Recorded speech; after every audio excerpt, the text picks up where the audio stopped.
ವಿಜಯ ನುಡಿ ಕನ್ನಡ ನ್ಯೂಸ್ ಚಾನಲಿನ ನಮ್ಮೆಲ್ಲ ವೀಕ್ಷಕರಿಗೆ ಹಾಗೂ ನಮ್ಮೆಲ್ಲ ಆತ್ಮೀಯ ಸ್ನೇಹಿತರಿಗೆ ನಮಸ್ಕಾರ. ನಾನು ಸಲೀಂ ಜಾವೀದ್. ಸ್ಮಾರ್ಟ್ ಸಿಟಿ ದಾವಣಗೆರೆ, ಈ ನಮ್ಮ ದಾವಣಗೆರೆ ಸ್ಮಾರ್ಟ್ ಸಿಟಿಯಲ್ಲಿ ಇರುವಂತಹ ದಾವಣಗೆರೆ ಜಿಲ್ಲಾ ಚಿಗಟೇರಿ ಆಸ್ಪತ್ರೆ, ಇದು ಜಿಲ್ಲಾ ಚಿಗಟೇರಿ ಆಸ್ಪತ್ರೆನೋ ಅಥವಾ ಬಡವರ ಪಾಲಿನ ನರಕ ಆಸ್ಪತ್ರೆ ಅಂತ ಜನ ಮಾತಾಡ್ಕೊತ ಇದ್ದಾರೆ.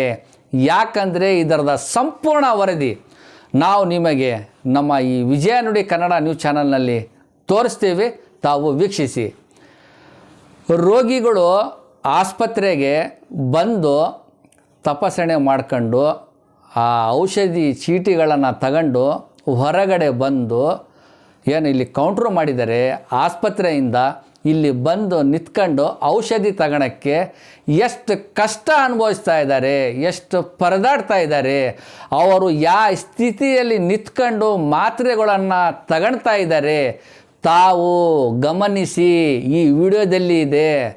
ಮಳೆಗಾಲ, ಇಂಥ ಮಳೆಗಾಲದಲ್ಲಿ ರೋಗಿಗಳು ಔಷಧಿಯನ್ನು ಪಡೆಯೋಕ್ಕೆ ಮಳೆಯಲ್ಲಿ ನೆನೀತಾ ಇದ್ದಾರೆ. ಮೇಲುಗಡೆ ಇರುವಂತಹ ಸೀಟುಗಳು, ಅವರು ಏನು ಆಸರೆಗೆ ಸೀಟುಗಳು ಹಾಕಿದರೆ, ಈ ನಮ್ಮ ದಾವಣಗೆರೆ ಜಿಲ್ಲಾ ಸರ್ಜನ್ DS ಸಾಹೇಬರೇ ತಾವು ಗಮನಿಸಿ. ಮಳೆ ನೀರು ರೋಗಿಗಳ ಮೇಲೆ ಬೀಳ್ತಾ ಇದೆ. ಅವರು ಅನಿವಾರ್ಯ ಆ ಮಳೆಯಲ್ಲೇ ನಿಂತ್ಕೊಂಡು ಔಷಧಿಯನ್ನು ಪಡಿತಾ ಇದ್ದಾರೆ. ತಾವಂತೂ ಇಲ್ಲಿ ಮುಖ್ಯ ದ್ವಾರದಿಂದ ಒಳಗಡೆ ಹೋಗ್ತಾ ಇದ್ದೀರಿ, ಬಲಗಡೆ ಏನಾಗ್ತಾ ಇದೆ ಅನ್ನೋದು ನೋಡೋಕ್ಕೂ ಸಹ ನಿಮಗೆ ಆಗ್ತಾ ಇಲ್ಲ. ಒಳಗಡೆ ಕೂತ್ಕೊಂಡು ಏನು ಸಿಬ್ಬಂದಿಗಳು ಔಷಧಿಯನ್ನು ವಿತರಣೆ ಮಾಡ್ತಾ ಇದ್ದಾರಲ್ಲ, ಯಾಕೆ ಅವ್ರ ಗಮನಕ್ಕೂ ಬರ್ತಾ ಇಲ್ವಾ? ಜನ ಇಲ್ಲಿ ನಿಂತ್ಕೊಂಡು ಮಳೆಯಲ್ಲಿ ಆ ಮಾತ್ರೆಗಳು ತಗೊಳ್ತಾ ಇದ್ದಾರಲ್ಲ, ಯಾಕೆ DS ಗಮನಕ್ಕೆ ತರಬಾರ್ದ? ಯಾಕೆ ನಿಮಗೂ ಅಷ್ಟು ಗೊತ್ತಾಗ್ತಾ ಇಲ್ವಾ? ನೀವು ಒಳಗಡೆ ಕೂತ್ಕೊಂಡು ಸಿಬ್ಬಂದಿಗಳು ಮಾತ್ರೆಗಳು ಕೊಟ್ಬಿಟ್ರೆ ಮುಗ್ದೋಗ್ಬಿಡ್ತಾ?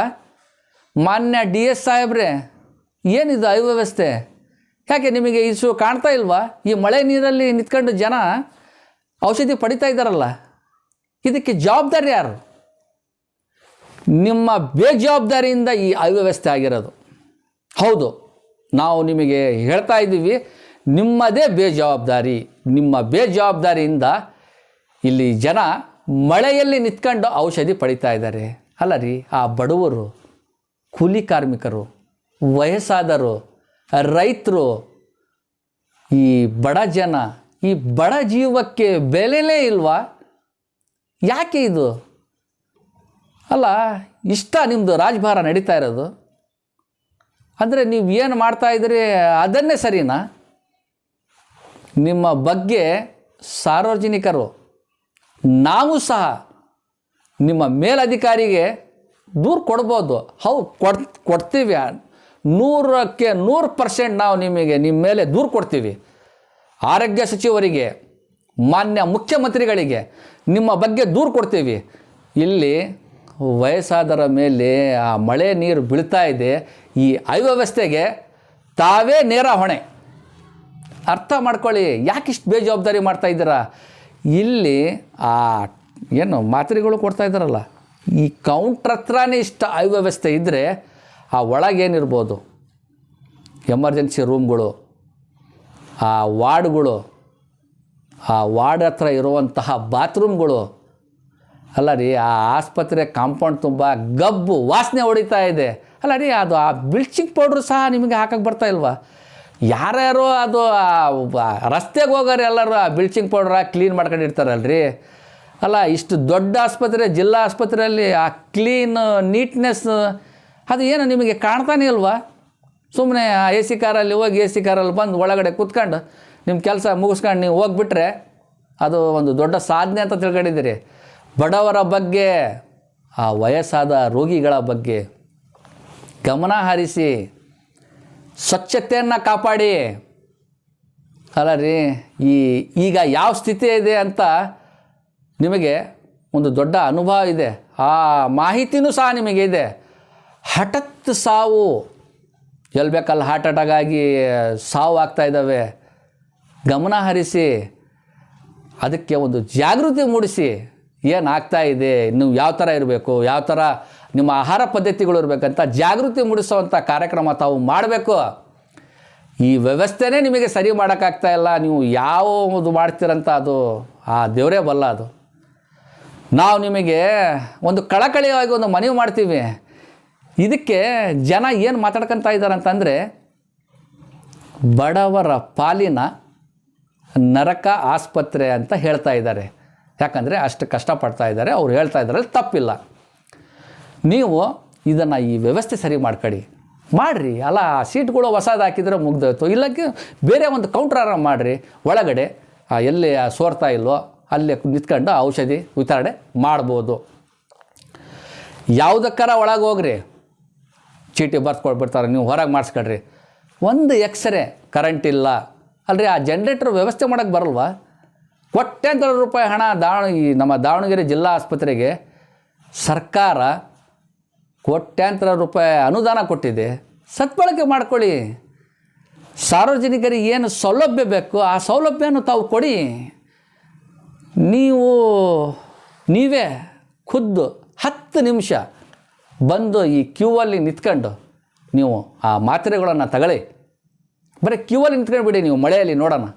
ಯಾಕಂದರೆ ನಿಮ್ಮದಂದರೆ ಈ ಸಿಬ್ಬಂದಿಗಳು, ಈ DS ಸಾಹೇಬರು, ನಿಮ್ಮದು ಜೀವ ಆ ಬಡವರ ಪಾಲಿನ ಜೀವ ಅಲ್ಲ.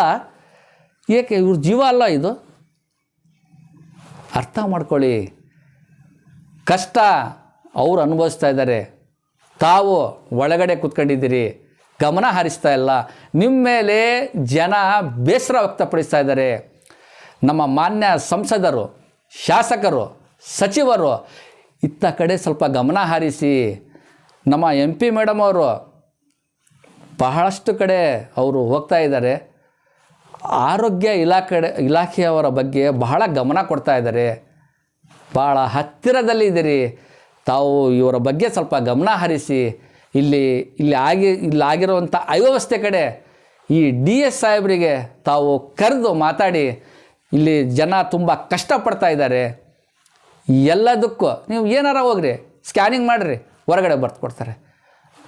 ಕೆಲವೊಂದು ಈಗ ಮೇಜರ್ ಇಲ್ಲೇ ಇಲ್ಲ, ಅಲ್ಲಿ ಯಾವ್ದಾರ ನಮ್ಮ ಹತ್ರ ಮಿಷಿನ್ಗಳಿಲ್ಲ, ವೆಂಟಿಲೇಟರ್ಗಳು ಕಡಿಮೆ ಇದ್ದಾವೆ, ಹೊರಗೆ ಬರ್ತು ಕೊಡ್ರಿ. ಈ ಎಲ್ಲವೂ ಹೊರಗೆ ಬರ್ತು ಕೊಟ್ಟರೆ ಕೊನೆಗೆ ನೀವು ಮಾಡೋದಾದರೂ ಏನಲ್ಲಿ ಕೂತ್ಕೊಂಡು?